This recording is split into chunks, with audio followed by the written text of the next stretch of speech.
Hi, and welcome back to the Grace Cycle Show.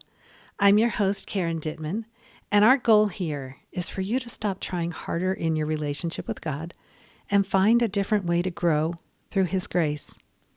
In today's episode, I'm going to share an interview with one of my friends about an absolutely amazing example of God's grace doing something miraculous in her life.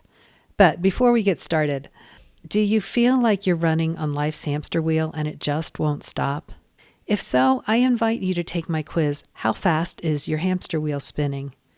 It'll only take you 50 seconds, and the quiz and its results will help you see what's causing that hamster wheel to spin, how that's impacting you, and what you can do to help slow it down. You can get to this quiz by clicking the link in the show notes or at hamster.onefit-wellness.com.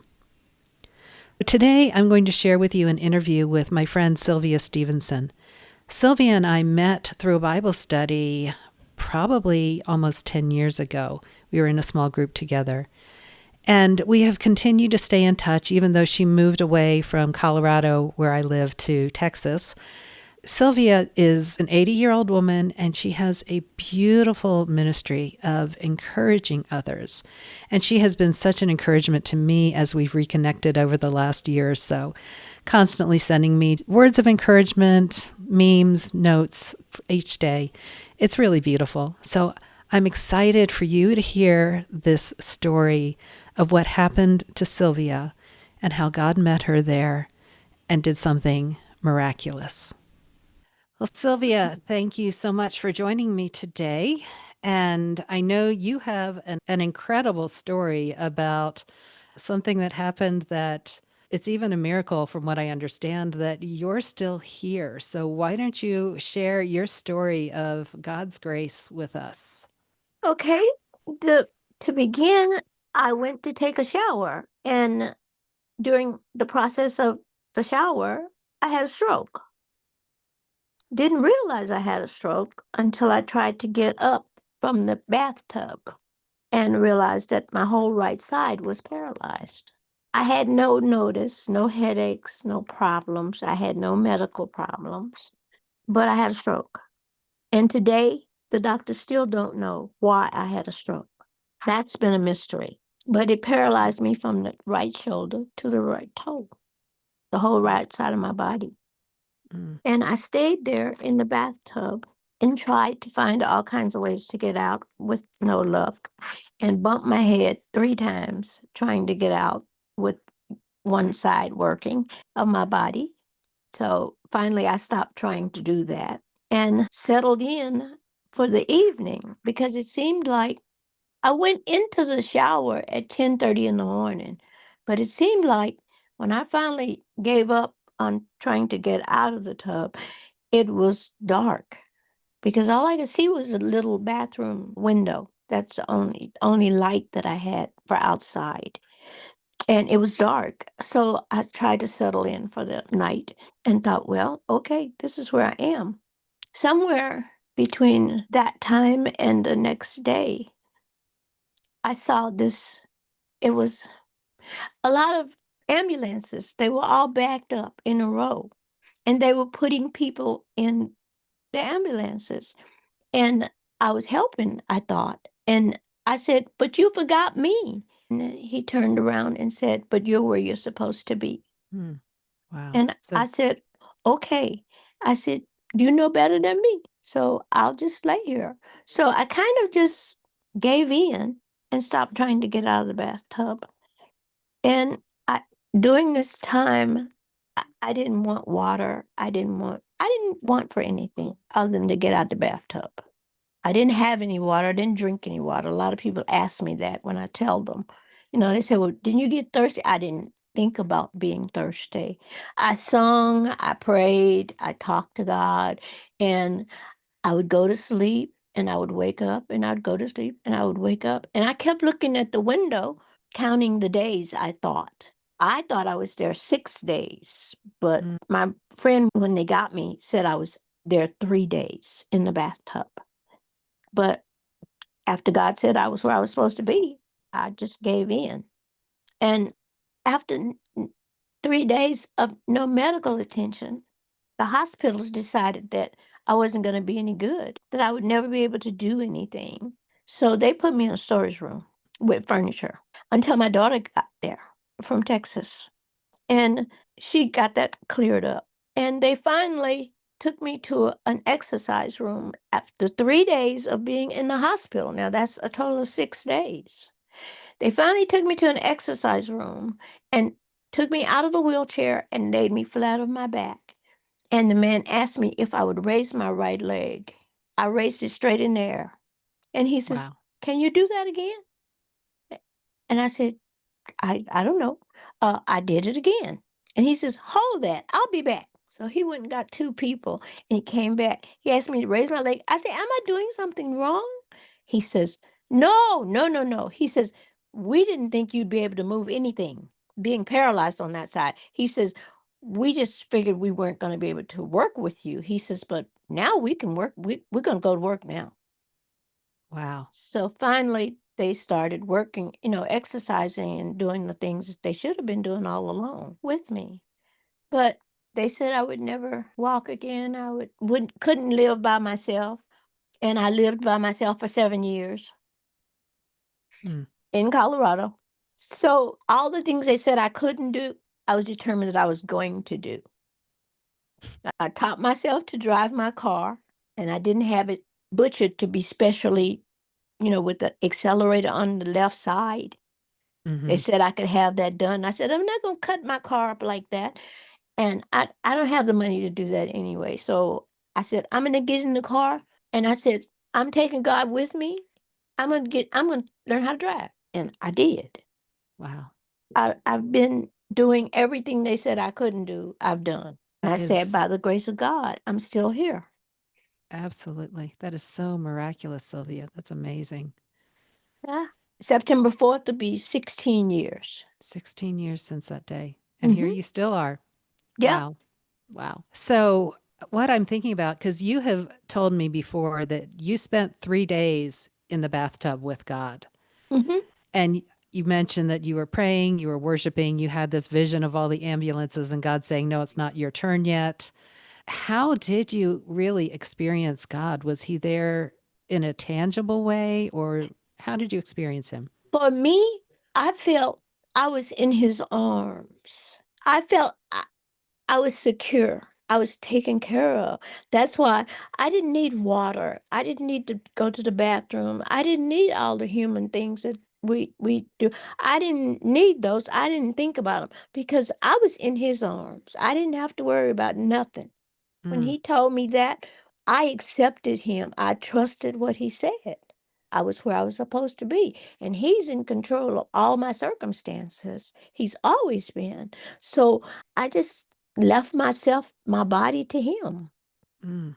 And he I cared for you. Yeah, I felt like I was in his arms and I wasn't going to worry about anything else. And when it was time for me to get out the bathtub, somebody would come and get me. And that's Mm. kind of the way I felt. Wow, that's really amazing. Yeah. Gosh. Yeah. And he really did. Yeah. Uh, Somebody did come get me. Somebody came to check on you. Yeah. We haven't seen Sylvia in 3 days. Yeah. Wow, that's incredible. Well, Yeah. and so then when you were in the hospital for those 3 days after they got you and they took you to the hospital, were you even trying to move your right side until they said, "Okay, let's have you lift your leg"? No, Okay. no, Because you I figured, wasn't. "I'm I was paralyzed, I stiff. can't move." You were I was stiff? stiff. I was stiff. I couldn't. I tried moving in the bathtub Mm-hmm. originally. That's when I said, "Oh God, I've had a stroke." Mm, I realized it when I was trying to stand up from a mm-hmm. sitting position in the bathtub, and I thought I was moving my right arm and pulling my right leg up, and I realized nothing over there was moving. Mm-hmm. so, so that's when I realized, oh God, I've had a stroke. And I thought, now what do I do? So yeah, it was a shock. And I thought, and I'm healthy as a horse. I don't have any medical problems. And I Mm-hmm. thought, what brought this on? And today I still wonder, was it just stress? Or I don't know what brought the stroke on. And nobody else does either. Mm. I'm sure they've done a lot of studying on your brain. What happened? The neurologist was, to me, he was no good. I'm Mm. sorry. He didn't help me at all. He told me was, well, you had a stroke. Each time I would go there, he would say that to me. And I told my doctor, I said, if that man tells me that one more time, I'm gonna knock him out that chair. he he was just, you realize you had a stroke. Well, I know that. Yes. But you're Yes. supposed to be doing something to help me.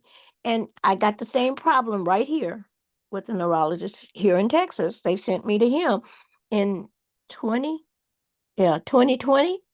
They sent me to him and he didn't do anything either. Mm. They just look at me. They take my money, but they don't do anything. They don't tell me anything. Yeah, well, they don't have anything to tell you. God's done it all for you, right? Yeah, I'm Yeah. still here, so You are still here. That is just such an example of God's grace. I mean, right. that you can walk, that you're here, that you can move normally. I mean, I was in Bible study with you after you had that stroke because I Yeah. think it was about 9 or 10 years ago we were in Bible study together. Hmm. I would never have known it. You weren't disabled. You weren't acting like you couldn't move your right side. I never knew it that it happened that Yeah. long ago. Yeah. Yeah, but that's my story. And Yeah. I was told to write a book and at the Women of Faith conference, Mm, and I told it to the line of ladies where we waited to go in the arena, hmm. and it was a priest there, and she says, "I've got just a title for it, Oh, Tub Talk." tub talk. Yeah, that's the title she gave me, Mm, and she says you should write a book. yeah. So, Yeah. but I haven't. I started, but Yeah. In It time, didn't it it will didn't get happen. yeah, it didn't get finished. Yeah. Yeah. Well, Sylvia, I'm wondering if there's just one thought or one thing that you would want to leave my audience with in closing, what would you say to them? Don't give up on God, no matter the situation. Don't give up on God because He's always there. And I've learned in my studies that He's always working. He's always doing something. And if you if you concentrate on your prayers when you pray, if you start looking for the answer, don't Mm, just get up and walk away and go do something else. If you stay there a little while and start watching around you, He's working to hmm. answer your prayer. Yeah. But if you don't concentrate on it, you miss the answer. Hmm. That reminds me of one of my favorite Bible verses from Psalm 27. It says, wait for the Lord, be strong and take heart and wait for the Lord. And as I've looked at that and done a little study, what it's really saying is waiting is not just sitting there. No. Waiting is watching for what Yes. God is doing. When we are waiting Yes. on the Lord, we are watching for Him to work. Right. Yeah. Yeah. Yeah. So we pray and we watch. Right. Hmm. My Bible study that I'm in now is along those lines. It's constantly saying, watch Mm. when you pray, Yeah. because God is always working and He will give you information when He wants you to have it about what He's doing. But you got to be watching to see it. Yeah. So true. Oh, So so, true. All right. Well, thank you so much for your time today, Sylvia. I appreciate it. I loved hearing the fuller story. I've only heard just that little tiny bit before that you spent 3 days in the bathtub with God after having a stroke. So just hearing the full story is amazing. And I think it'll encourage somebody today. I think it will. So well, thank you. you're welcome. So I hope this interview with Sylvia encouraged you, especially, like she said, not to give up on God, but to wait and watch for Him to answer your prayers and to see Him work in your life. So, as I wrap up, I just want to encourage you once again, if you feel like you're still struggling to experience God and to get close to Him in your life, it might help you to take my quiz, How Fast is Your Hamster Wheel Spinning? You can find it at hamster.onefit-wellness.com or click on the link in the show notes. And just remember that the quiz and its results will help you figure out your next steps to thrive by living in grace. So that's it for today's episode. Please take a second to subscribe to the show so you'll be notified when new episodes come out. And it would mean the world to me if you would rate or review the show so that other people can find it more easily. So until next time, get curious, stay connected, and live in grace.